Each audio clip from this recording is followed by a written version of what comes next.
And there are visitors in the room, just so you are aware of that. Okay. All right, and we are live.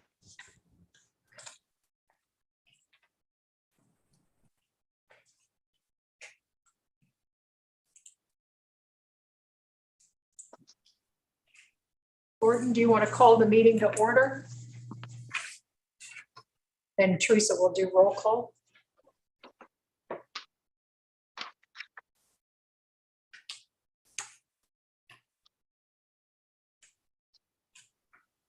I think Gordon had to drop off for a moment. He might have had some technical difficulties. We're getting him back in. Okay, thank you.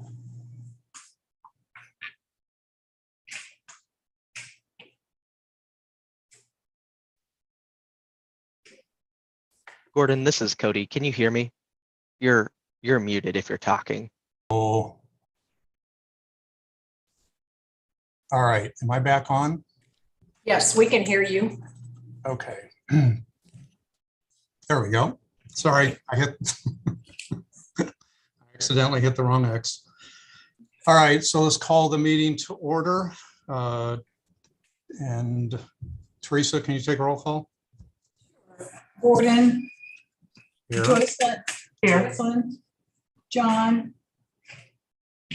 Yummy, Here. Brent, Here.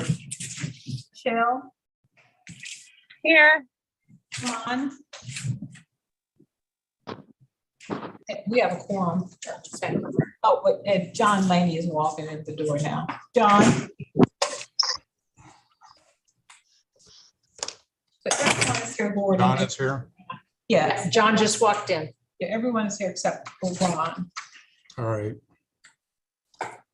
And then I can sort of see who's in the room for staff. Can you tell me?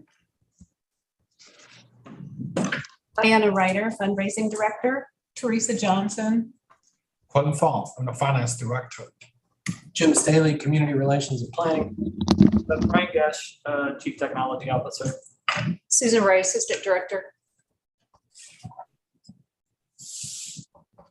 Phil Grubaugh, I'm on the phone.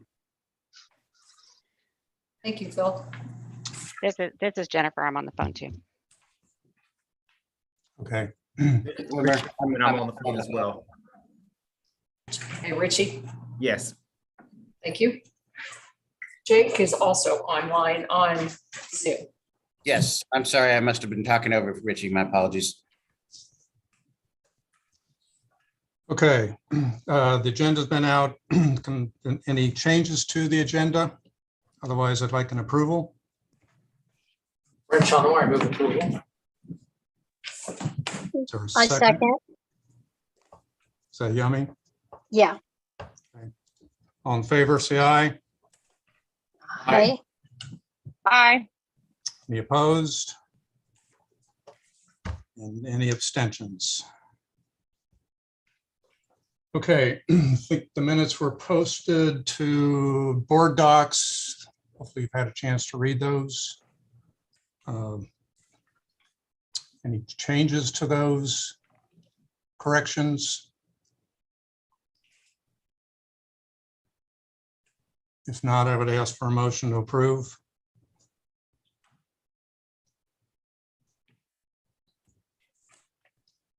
Brent Chalmar moves approval. Michelle, second. All in favor, say aye. Aye. Aye. Aye. Okay. Any opposed? And abstains? All right, so we get to the main topic of discussion. The you should have received a package in the email that was also up in board docs. There were 9 pages, 3 pages of a memo, and then some supporting schedules. And I don't know if you've had a chance to review those. I don't intend to go through those in great detail, other than to explain what they are. Some of those you've already seen, some of those you haven't. But the purpose of this meeting is just to explain what is there, and to just walk you through a few of the findings that were noted, and to, I guess, then just to explain the next steps. So we'll take the bulk of the discussion for the budget. In fact, the full discussion for the budget will be on Tuesday at the full board meeting. We talked about some budget issues in May at the May board meeting, and previous to that meeting, there were other discussions and charts, and I didn't bring those in because there's really nothing new to present from what has been already been discussed and presented at previous finance committee meetings or board meetings. So with that, Cody, can you bring up the page? I think it's page 4. And this, again, I'm not going to walk through this. This was just an explanation of some of the changes that were noted. This is what I put together prior to the May meeting, just highlighting where the variances occurred between the projection. And really all, the only purpose of this was to get a feel for, you know, how the 2-month projection was being prepared. So I compared the 20, the 21, and then the 22, which was looking at April at the time. You can see the numbers. And again, I'm not going to walk through there. The big difference I noted in the memo was on salaries, where there's a fairly significant spread, and depending on how you look, whether it's May or June or combined, that number is in the range of $1 million. So, Cody, if you can flip the next page. All right, 5, 6, and 7 are these are the same schedules that we talked about, or I went through, and I think at the April meeting, condensed it and also put in the May year-to-date numbers that I got from Quan last Friday. Over the course of the last few days, was just trying to get some sense of where we would be for the year. So you can see the actual on this schedule, which is there 5, 6, and 7 are the 5 and 6 are the P&L, and page 7 is going to be just the surplus funds reconciliation. So on here you have the 17 through 21 actual numbers. What's in the light brown shading highlight columns are just are the actual June or actual May with the June estimate. That's the number I put together with some assistance from Quan, and then shows us where we think 22 might land. The next column is the original staff projection. It's in the 22 budget. The green highlight column you see there is the staff budget that's in the budget book. And then the last column is what I've labeled as an alternative budget. The I guess pink or coral, depending on what color you want to call it, are where the changes I made and I outlined in the memo. So so Cody, if you can flip to the next page. Okay, on here again, pointing out the 22 projection, you know, what we're coming up with is in total expenditures of 51.2 and an excess of $6 million in terms of revenues over expenditures. The May estimate is a combination of some different things, looking at the trends for the last looking at the averages for the last 4 years, looking at the recent 2 or 3 months, and I guess what we knew in terms of staffing. So if you go back up to the page 5, Cody, in the June 22, you can see where that 2,260,000 I highlighted. I explained that in the memo. That includes payroll plus some additions, plus the incentive pay, and then sick and vacation termination pay. So Quan thinks that's a fairly decent number.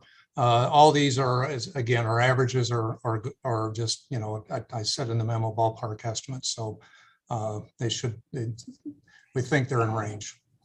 If you go to the next page again, so that puts the 22 projected expenditure to 51.2. The staff projection was 54,220. The staff budget for next year is 57,387.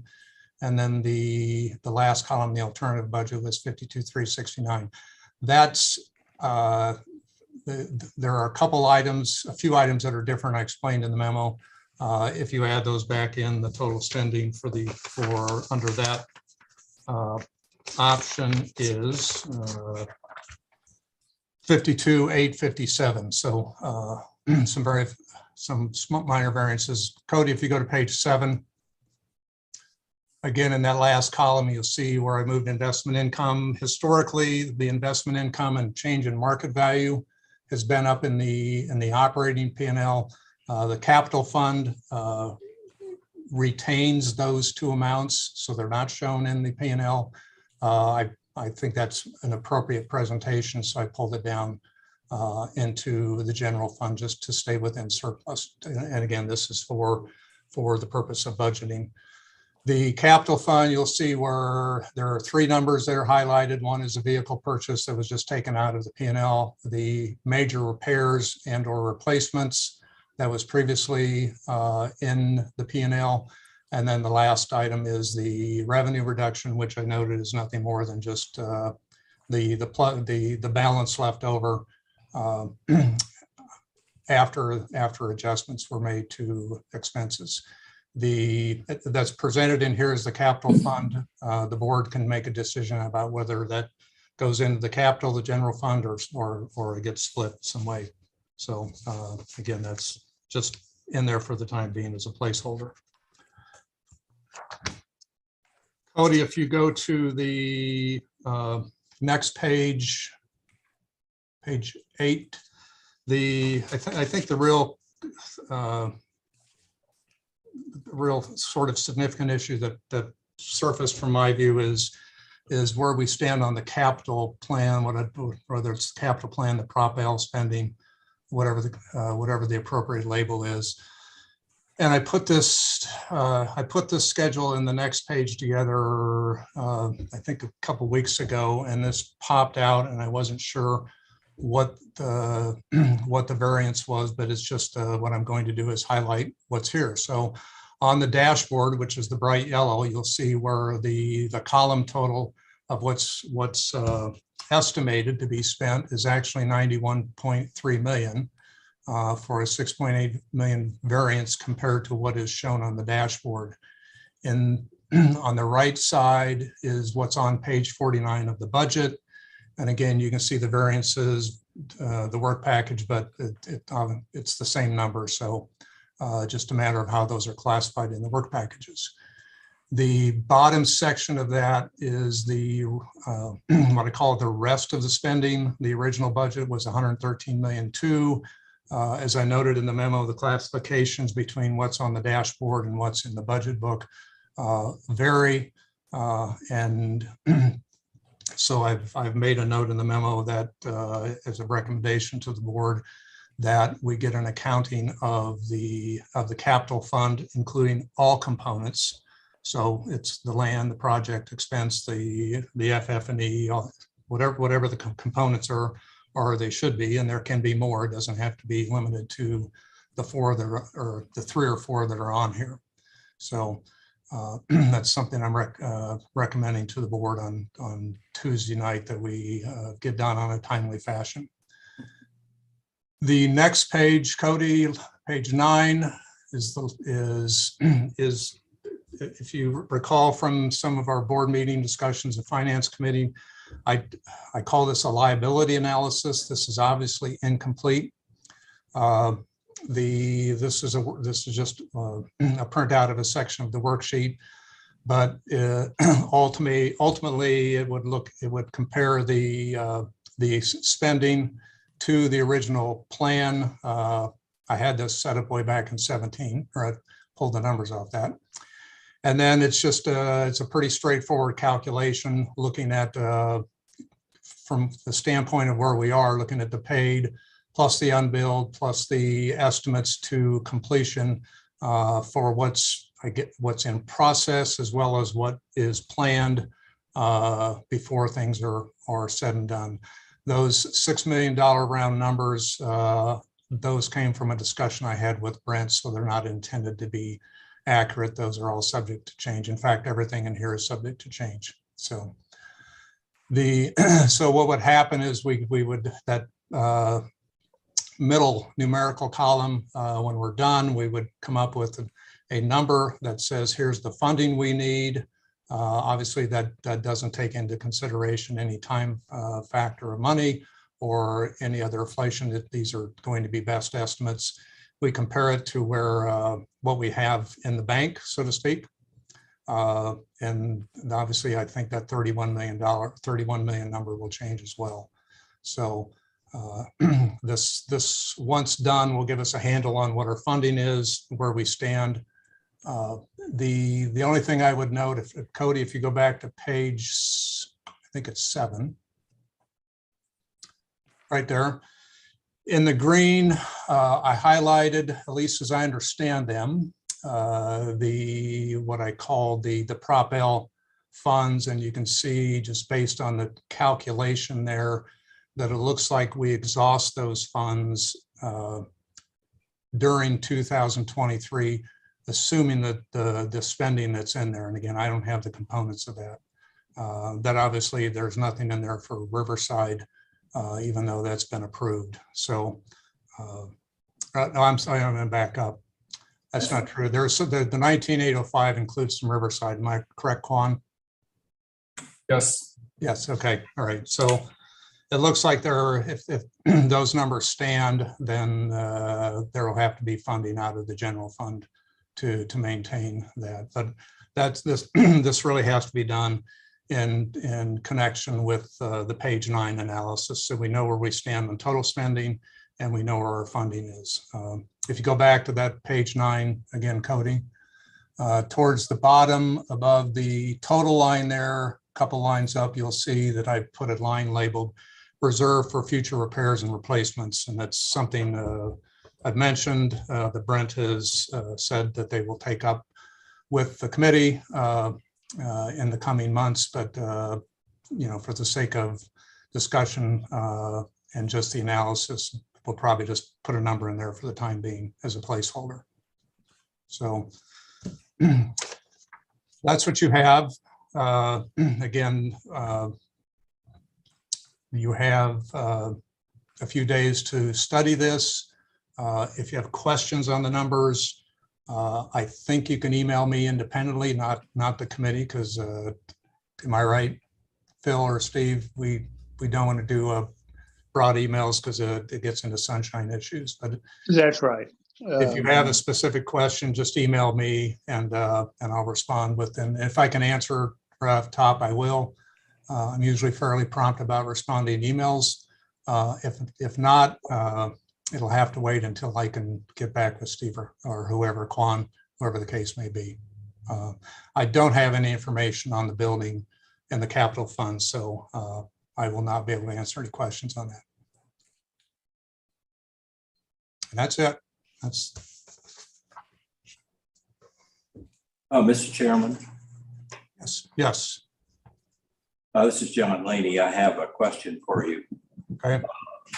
Are you the only member of this committee?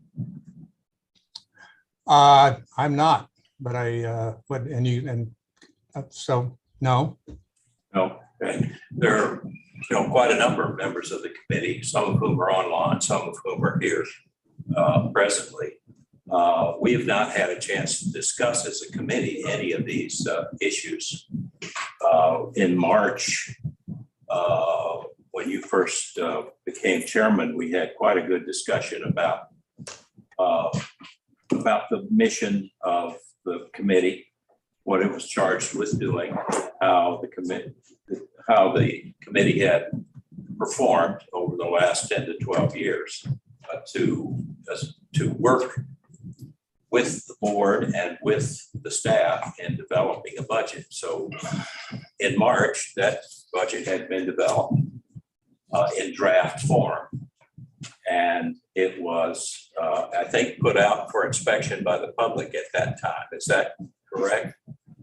I believe it is, that it was put out for inspection well, so the purpose of the committee is to have discussions and meetings and to fully understand the budget, take suggestions that have come in from board members and from the public, and try as best we could to discuss whether those should be included or in some cases excluded from the budget. I think that's been the practice. I think we've done an exceptional job over the past 10 or 12 years in developing budgets that are smart and that are accurate and that tell the public exactly how the money that they're good enough to give us is being used for the good of good library service in this county. We had an opportunity to meet in May. The normal course of this budget process would have been to meet in May and further that discussion, get more ideas, talk about issues, any issues of accuracy or any issues of additions or any issues of subtractions from the budget would be fully discussed. Normally, those meetings have lasted 2 to 3 hours because there's always a lot to discuss. And at the end of that, right earlier than this, probably toward the beginning of the month, we would have had a meeting. And by that time, all the departments, the parts of the library would have weighed in with their particular budgets. Those would have been examined and taken to the board. And as a matter of fact, they were. And the board was informed about what those budgets were for personnel, for capital improvements. What am I missing for IT? Yeah, and so all of that would then have been and was approved by the board, and then all of that comes back to to this committee in the June meeting, and in the June meeting, then we have further discussion and look at everything that's been done, any new ideas that have come up, any changes, any problems that have been discovered during the previous discussions. And then we would vote as a committee whether or not to recommend this budget to the full board. Well, this is not the process that we followed. We haven't had any meetings. We've had no meetings in May. We had no meetings in June. We are called at the last minute to come to a meeting here today. And so far, the discussion has been by one person. So I just raise this because this is irregular. And the purpose is unclear to me. I know you must have some aims, some general things that you hope to change about the budget. And it would be good if we could articulate those a little more clearly and in summary fashion, and that we could have a chance to discuss those as a whole committee. We're not going to have a chance to discuss them today. In the first place, we don't have any action items on the agenda, so we can't make any recommendations if we wanted to. This is extraordinarily different from what it was envisioned by the board and has actually been in practice for years in a successful way. So I just thought that people ought to be aware of this process. And then, unless there are questions, that's all I have to say.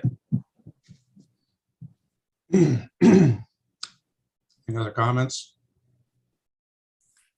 I have a comment. Hang on a second. Sorry. It's board committees first. I have a comment. Let's see if I can find it here.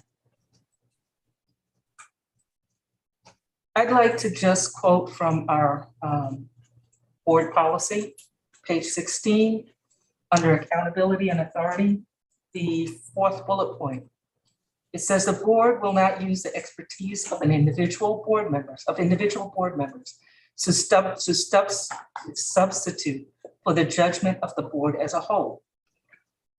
Although the expertise of individual board members may be used to enhance the understanding of the board members as approved.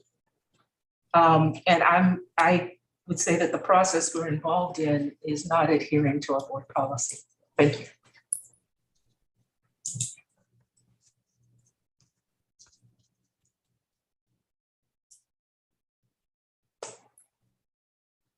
Others? This is Brent Schottenmeyer. I'll just try to be brief.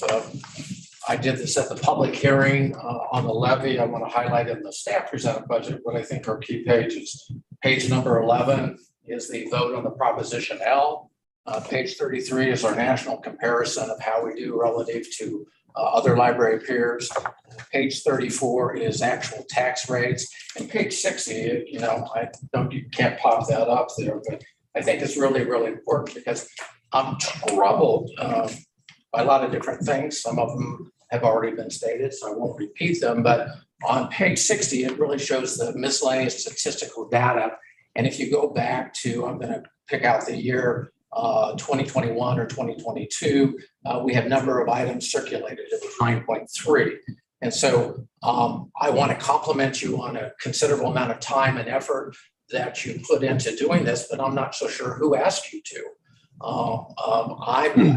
I'm really troubled by the use of the trend analysis because I think the trend analysis has been stated publicly and in these meetings. In some senses, the trends are really informative in the way that you've suggested is that they are, because Proposition L was passed in 2016, but the revenues came in starting in the calendar year 2018. And in the course of that, those funds provided allow us to close and remodel certain libraries along the way. In the course of that is that COVID-19. And if I think of three consequential systematic impact on a library system is additional revenue, closure of the system. At some point, we're operating 25 or 30% of the capacity of the library system. And then COVID coming along is that the trend in some senses will skew. I'm going to take a personal example. I think people will relate.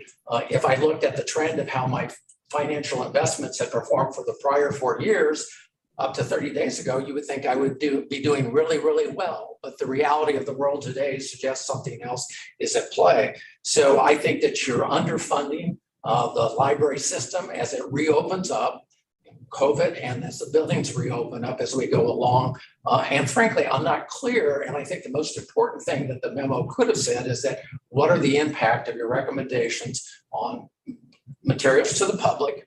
What's the impact on the library system to our personnel? What is the impact on the library system to our buildings? Because in some senses, these are the big three. So for my part, I'm trying to understand your alternative budget proposal. That's how you sort of label it, what the impacts are, because I'm not so sure that they're clearly identified. There's a lot of detail in here. I get that. There's a lot of different presentation of accounting. So I see it this way, somebody sees it the other way, but are they materially different? I'm not quite clear that they are. I do want to point out two things in the budget by way of correction, or excuse me, two by way of correction. And one I just want to flag. On page 9, it talks about new not budgeted.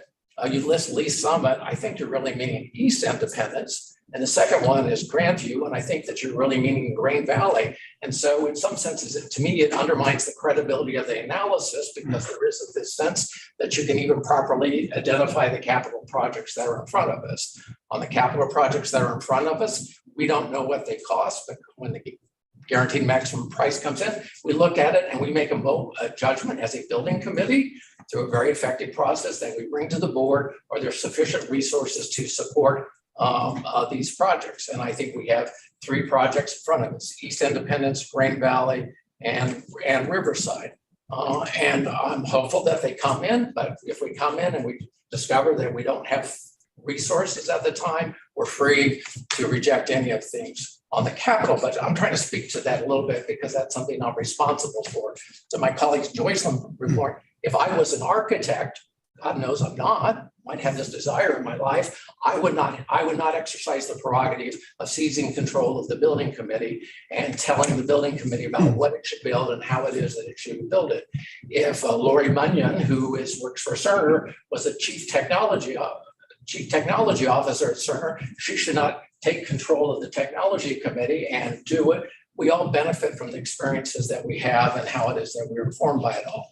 I think I read it. I appreciated getting ahead of time. To me, it came a little bit late. I had to stop my life last night to look at it all. You made a judgment about wanting to remove the reading rocket from this. We had an excellent board presentation in March about the reading rocket. It was made very clear. I have a fondness for the reading rocket, so maybe I'm coming to the port vehicles defense, but this was a vehicle that came to us from the state of Washington with the name of Gertie. And Gertie had a lot of miles when it came to it all. We got it on the cheap. We invested some money into it all so we could see what it is and what this experience would look like. And not surprisingly, it doesn't operate very well. I was trying to get the mileage for this, but in some senses it exceeds its life. This is the Mini Cooper, yellow Cooper that my wife called a lemon and told me it's time to sell it because we kept putting too much money into the repairs. So you unilaterally on your own made the judgment is that the reading rocket should go out of it all. In some senses, I think that's an unusual exercise of a prerogative on the part of an individual that didn't occur through the board process or the committee process. And in some senses, the information was shared about why that was the case. I believe if you proceed with your alternative budget, alternative 2023 budget, I believe it represents a significant enough budget that we have not improperly informed the public about what the impacts on it are, because in some senses, the staff hasn't had a time to make that evaluation. And I think the public is deserving of a chance to make comment on this. And so when we get into the board meeting, and if this advances, I will be inclined to make a motion to say that we hold a public hearing on the alternative budget if there is support for it when we meet on Tuesday. Other things could be said, but that's probably sufficient.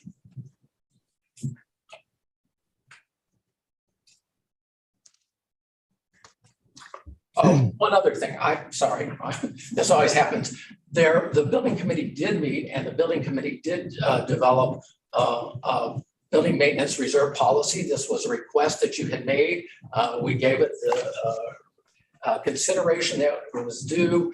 It was in, I think, our April board meeting or our May board meeting. It was down. It wasn't presented, but it's in there, and there was a recommendation that can come before the board because we understand is that these buildings at a later point will need maintenance. But frankly, when I think of all the libraries in the United States and the library systems, we are probably one of the library systems with the least amount of deferred maintenance because we have touched every building and we've made improvement in every building over the course. And, you know, there was a desire to do that, but in some ways, there's this contrasting tension, if you would, about what we need to deal with today and what we can properly and prudently deal with in the future. I was struck really when you took over as chair in March, and the comment was, well, what happens if we fail to approve a budget? And here we are sitting on June 17th with a board meeting on June 21 and legal responsibility to adopt a budget on June 30th. And I don't quite understand how we got here, but I think I do if I based on the other comments that have been made. And on that occasion, I would repeat it here, said when it was raised, well, what happens if we don't adopt a budget? My comment, and maybe it was me to flip, was I would hope that we would be better than Congress. There is no reason for us to be in this quote unquote budgetary crisis, which has got people driving all around our library district to show up at public meetings, to share their anxiousness and concerns. And at the public hearing, I said, please be clear, we have sufficient funds as a library system based on the support of the public to operate and open all the branches, and we should not be facing the closure. The closure would not be because we lack funds, the closure would be because we failed in our process and fulfilled our obligations as library trustees.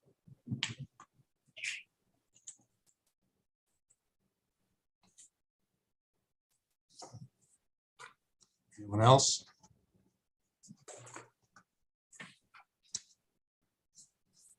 Okay. I don't have a prepared response to all that.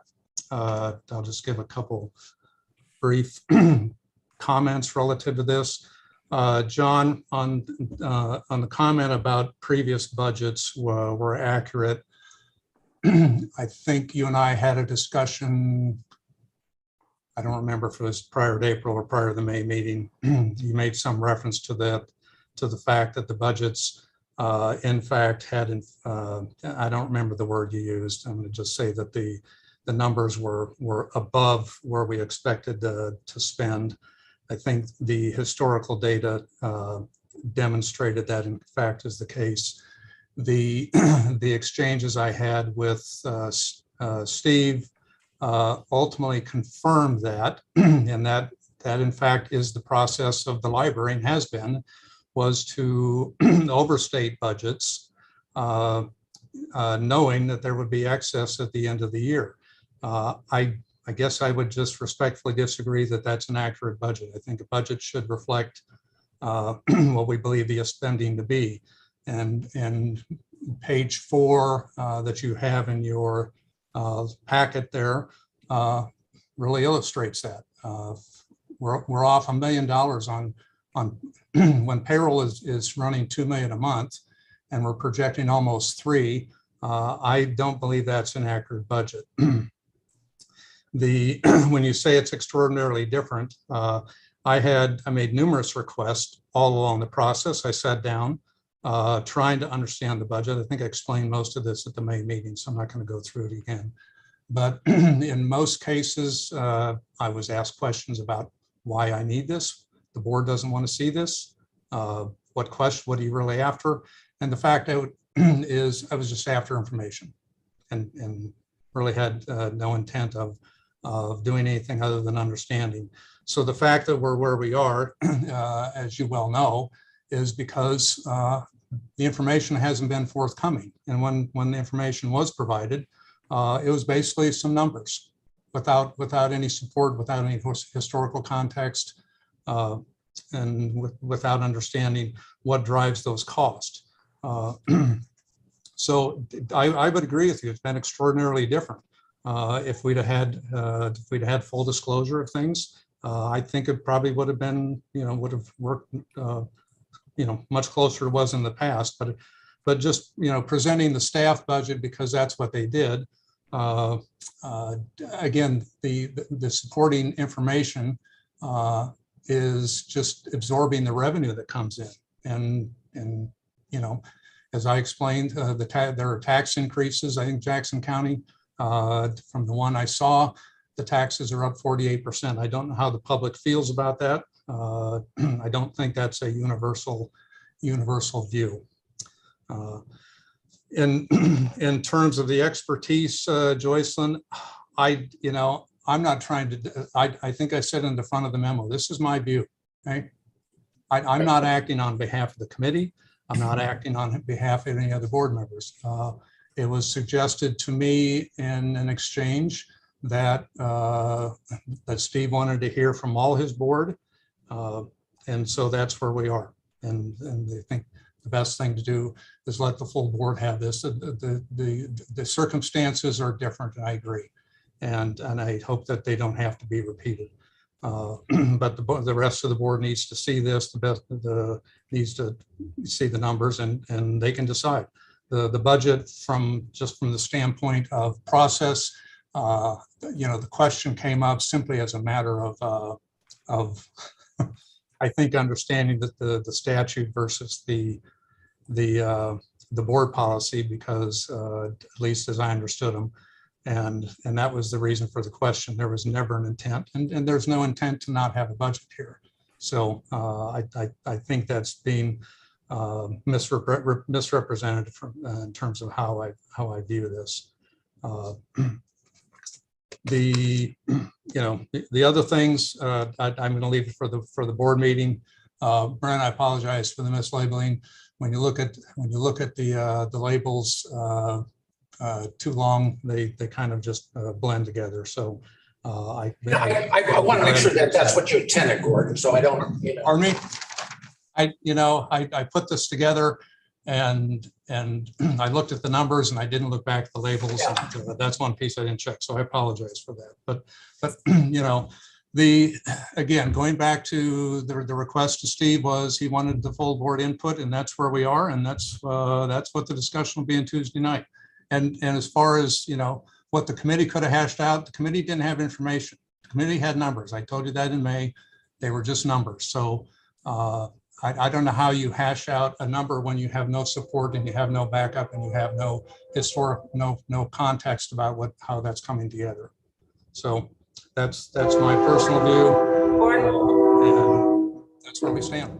Gordon, I'll speak for the personnel committee only. The personnel committee went in depth into what all those numbers meant. And I think it's unfair to use 2020, 2021, 2019 numbers to determine what our new numbers should be, being that it'll be the first time all buildings are open. We've got 2 new buildings and 2 more being built, which would necessitate the level of service that we have. And I believe if you just go straight from trend lines, you are missing the bulk of what makes a library run. In addition, I think that you made some statements that are patently untrue. It is not the tradition of this board to overstate the budget. In the last few years, the budgets were a little higher because we did not know what the pandemic would necessitate from libraries.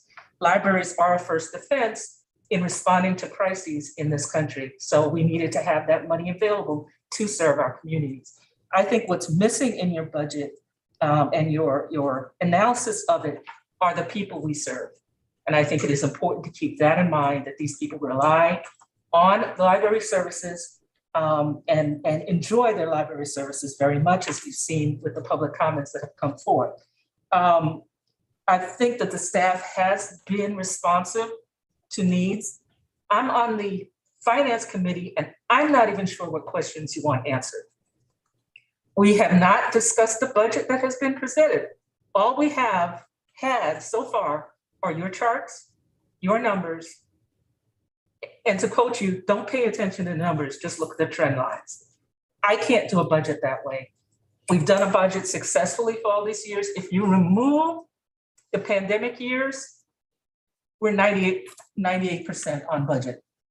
So I'm not sure what you're trying to point out here. I'm not sure what you're trying to say, but it has not been my experience being on this board for almost 19 years.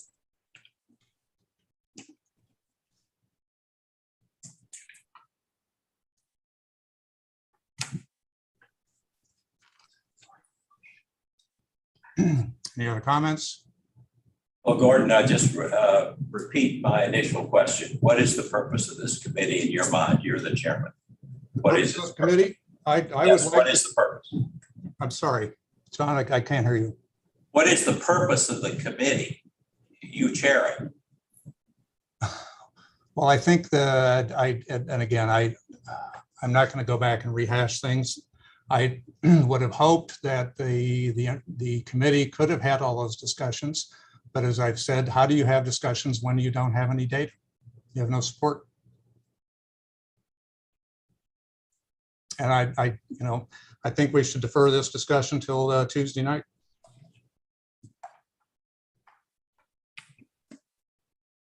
Then I don't understand the purpose of today. We're all gathered here to discuss the budget. And what you're saying is we're not going to discuss the budget.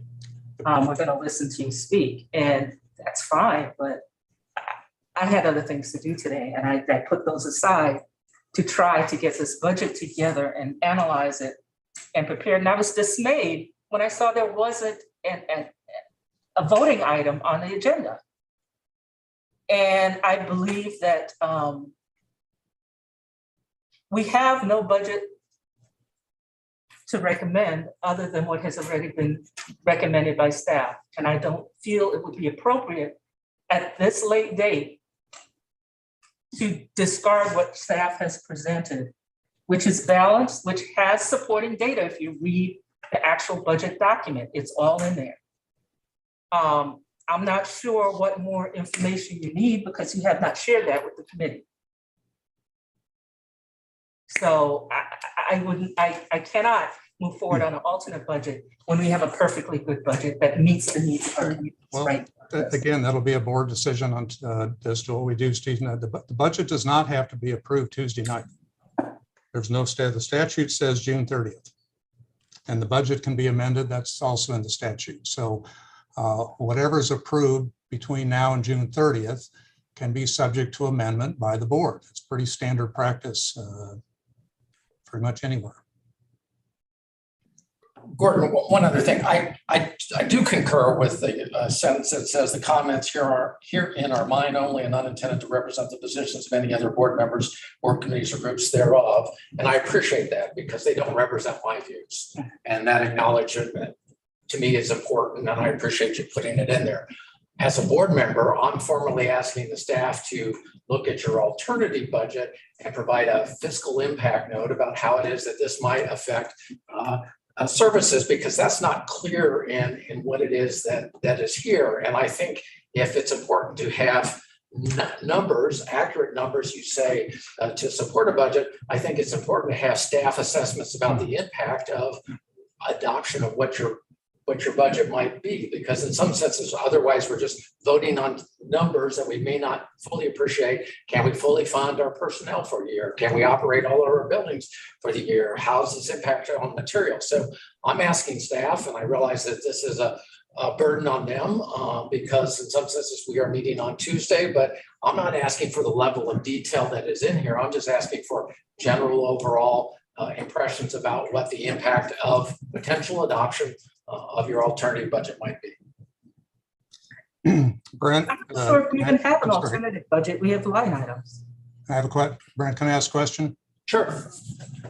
Back on page, whatever it is, 7, I think, as I noted, the Prop L funds are depleted sometime during the year without support from the general fund.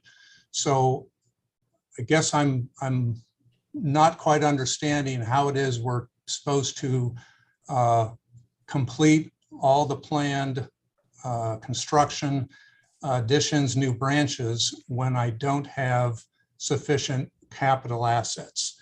And We have our building share right here.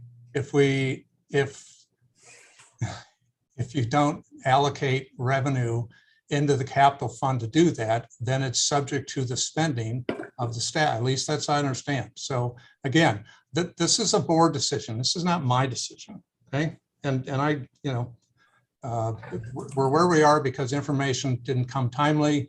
If you remember, I put in a sunshine request on May 6th. I was told it would take 3 weeks to get the information. That puts me into the end of May, early June.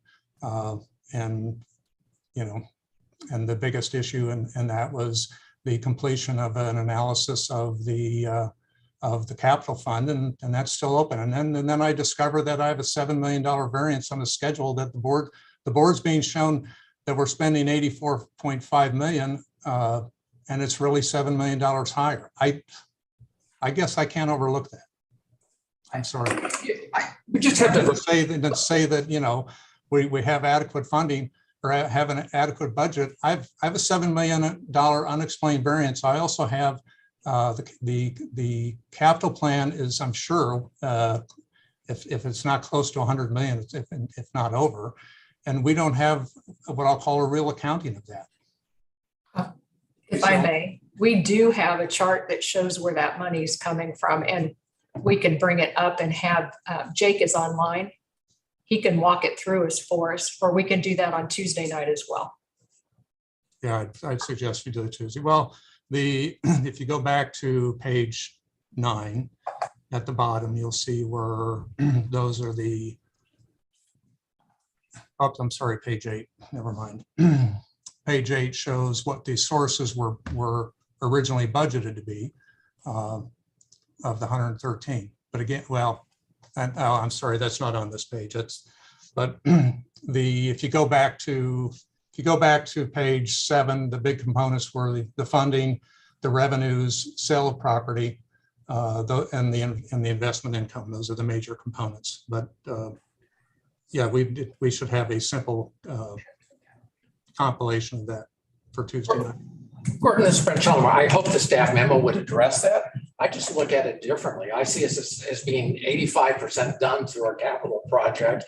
Those costs are sunk, whether they were good or bad in some senses. I think we've made wonderful investments in our library system. And the way I would think of the question is, do we have sufficient funds to finish out these last three projects, that being Independence, that being Green Valley, and that being Riverside? And the building committee, every time it gets together, raises this question, and it gets addressed by our staff.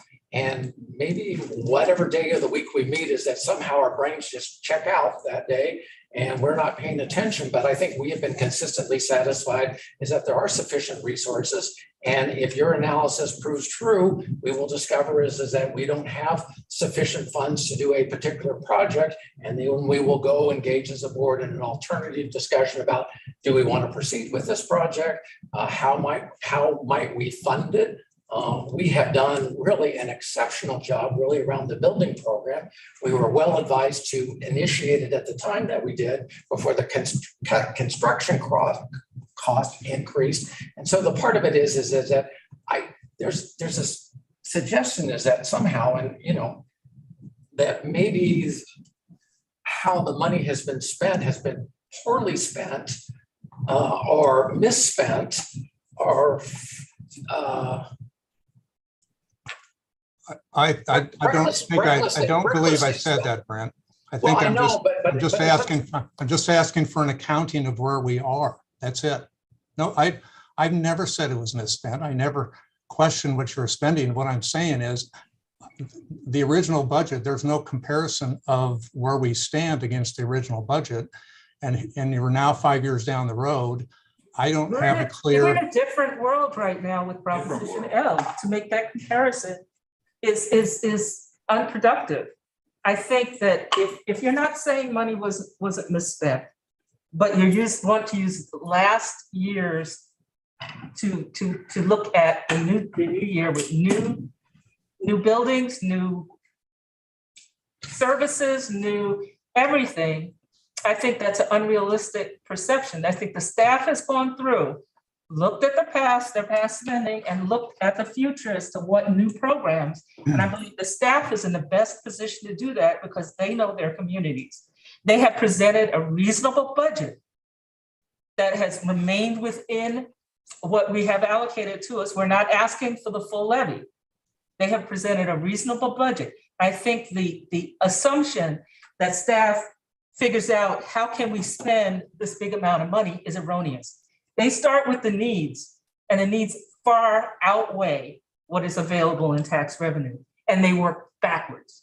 So to say that staff is overspending is saying that the communities don't need what we're offering them. And I think that is erroneous. I don't think I said staff is overspending. Those words did not. You said they overspent their budgets. Joycelyn, let me respond. Okay? To spend. So you say we're in a different world. Well, in some respects, I understand, but you asked voters to approve a 25% levy increase in 2016. They responded. Are you now telling me we have no obligation to tell voters how we spent that money? I'm not saying that. I'm saying we have no that's all I'm asking. To reduce our promises to our voters. For the operational spending, I'm not sure where you're coming up with. We're not telling voters how they spent the money. Our budget is on board docs. Our budget is in the board document, the budget document. Our budgets have been open book forever. You are asking for a level of detail that no one knows what you're asking. Go to page 8. This is fresh. I guess I'm baffled by the fact that we shouldn't tell the public how we spent, 25. I never said that. It's in the budget document. It is not in the budget document. It is in the budget There's no details saying how we spent 113 million. Well, I have it right here on the page. There is no actual there's no comparison to what actually has been spent on the capital fund. This is Brent Chalmer. I'm not sure this conversation is going to shift. And so I want to renew my request to staff that they provide us something. This might be an unreasonable request. I realize Monday is a holiday.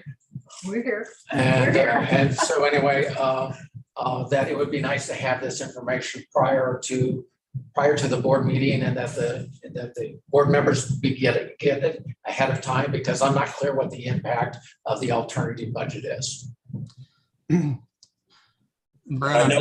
know there are decisions that have been made in there, and there are probably a lot more. I hate to pick on the poor old rocket again, but the fact is that that's a widely popular thing, and was discussed by the board and was widely popular with the board, and you took it upon yourself to remove it.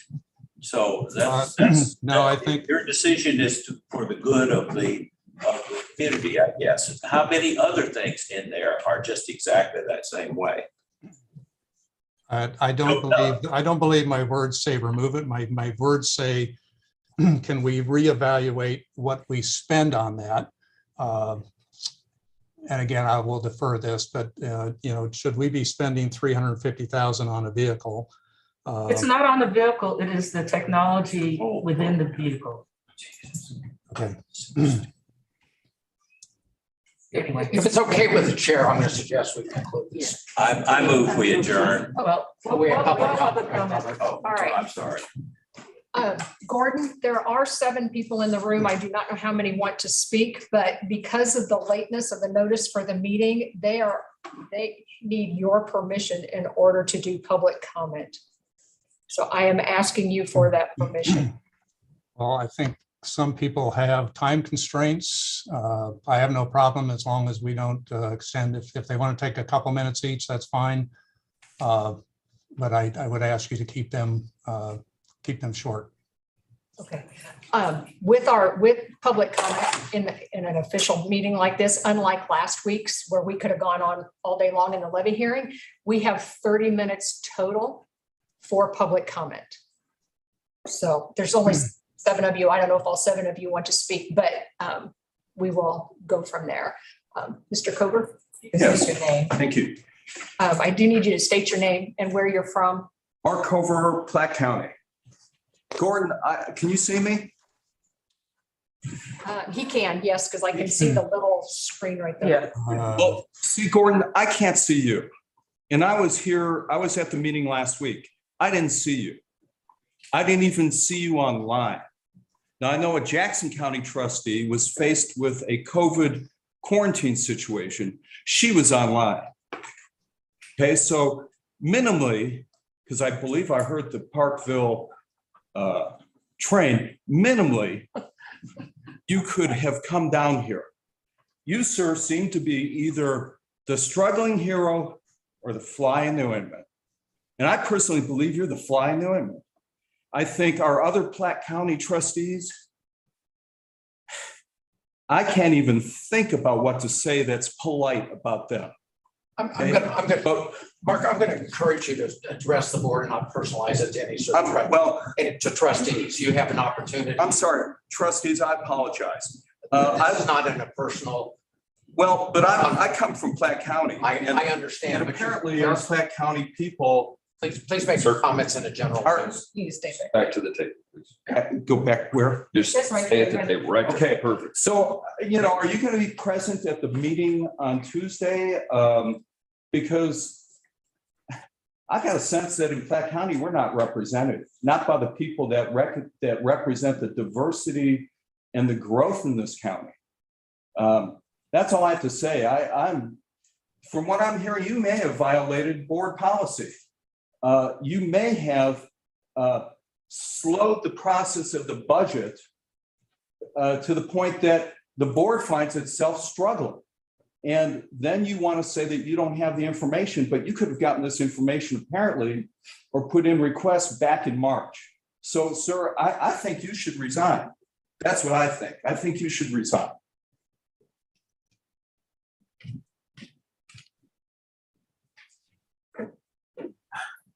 Anyone else?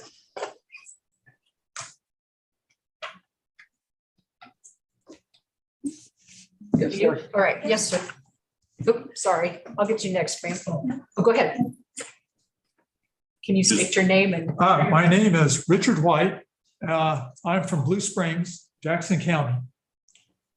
I would just like to make one plea with the members of this committee, not the chairman, but the members of this committee. Please stand up for our libraries.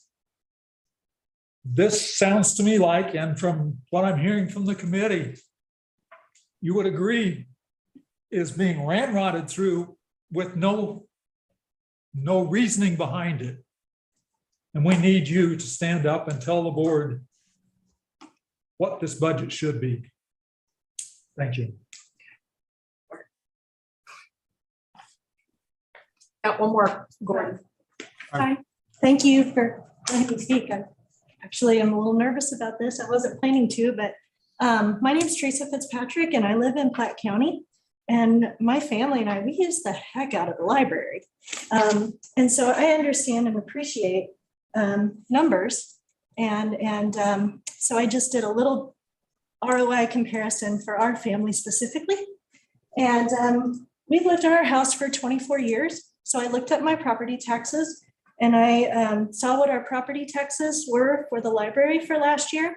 And I took that number times 24 years that we've lived there, which should be a fairly high-end estimate of how much we've spent on the library. And it came out to $3,366.96. And then I looked and I saw that last year, just me, not my children, not my husband, I checked out 19 books on my completed shelf. And if I take 19 books times 24 years with an average cost of about $14 per book, had I purchased those books online, it would have cost me $6,384. And that doesn't include all of the children's time stories we've gone to. It doesn't include all of the ACT prep courses my son has taken, my daughter has taken, all of the programming we've gone to. But even just looking at those numbers, that's a pretty darn good return on investment. And so I just want to say that while I appreciate looking at the numbers and I love detail, I think it's a darn good value for the community, the library is. So thank you very much for your time. And I do hope that you would rely on your staff to give the budget because clearly you trusted them enough to hire them. And I hope you trust them enough to give you accurate information. So thank you. Thank you. Yeah. Ms. Chapin, or go ahead, come on up. Not sure who on my list you are. You want to introduce yourself? My name is Alice Nathan, and I'm a resident of Blue Springs, Jackson County. I am retired, and my career was as a CEO of 501c3 agencies. So I dealt with board of directors for many, many years, and with all the budgets and all of that. What I hear today is that your regular system works well. But I also know from experience, and I don't know the makeup of this board and how long people have been on the board, but I do know from experience that sometimes one person can come on a board and it changes everything. It changes the dynamics. And I hope that the board that has been in place all these years can stand up and make sure that the services of this library continue as they have been. When we retired and moved to Blue Springs 7 years ago, our two granddaughters took us to the library, to their branch. That's the first thing they wanted us to see in Blue Springs. And they took us in and they showed us exactly where to find books, where to find the videos, where to find everything. And they took us and showed us how to check these books out, what the procedure was. And then they showed us that when it was time to return those books, here's what we do. 10 years old. So I'm pleading with the board to please act as a board of directors that has the responsibility to run the organization. And by God, you hired an excellent staff. And your job is to listen to them and support them and affirm that they know what they're doing and not let one person control things.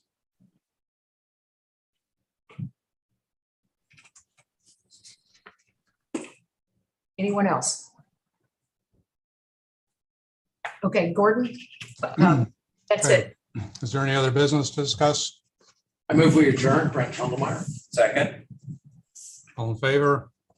Aye. Aye.